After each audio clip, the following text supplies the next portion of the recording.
మచిలీపట్నంలో జనసేన పార్టీ జెండా ఆవిష్కరణ కార్యక్రమం తీవ్ర ఉద్రిక్తతకు దారితీసింది.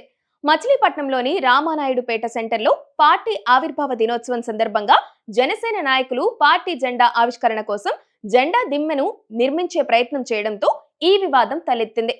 పేర్ని నాని నివాసానికి సమీపంలోనే ఈ నిర్మాణం జరుగుతుండటంతో వైఎస్ఆర్సీపీ కార్యకర్తలు దీన్ని అడ్డుకున్నారు.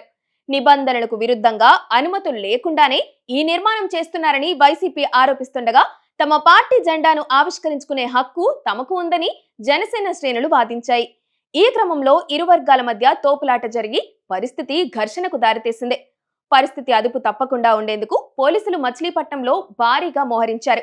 ముఖ్యంగా పేర్ని నాని నివాసం కార్యాలయం చుట్టూ బ్యారికేడ్లు కూడా ఏర్పాటు చేసి అటువైపు వెళ్లే మార్గాలను మూసివేశారు. కార్యాలయ సిబ్బందిని సైతం లోపలికి అనుమతించకపోవడంపై పేర్ని నాని తీవ్రంగా మండిపడ్డారు. సెక్షన్ 30 అమల్లో ఉందంటూ పోలీసులు చెబుతున్నా కారణాలను కూడా ఆయన తప్పుపట్టారు. కేవలం తమ పార్టీ కార్యకలాపాలను అడ్డుకోవడానికే ప్రభుత్వం పోలీసులను వాడుకుంటుందని, అధికార పక్ష కార్యక్రమాలకు లేని ఆంక్షలు తమకెందుకని ఆయన హడావిడి చేశారు. ఈ ఘటన కేవలం జెండా గొడవగానే కాకుండా కూటమి ప్రభుత్వం వచ్చిన తరువాత మచిలీపట్నంలో రాజకీయ ఆధిపత్య పోరుగా మారింది. జనసేన నాయకులు పోలీసుల అండతోనే ఇక్కడ జెండాలు పాతేందుకు ప్రయత్నిస్తున్నారని పేర్ని నాని వర్గం ఆరోపిస్తుంది.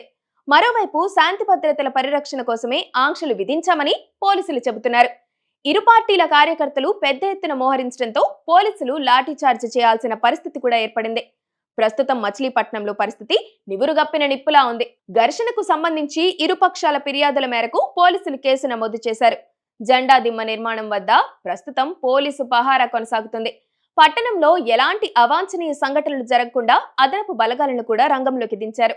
ఈ వివాదం సందర్భంగా పేర్ని నాని పోలీసులపై దురుసుగా ప్రవర్తించడం వివాదాస్పదమవుతుంది.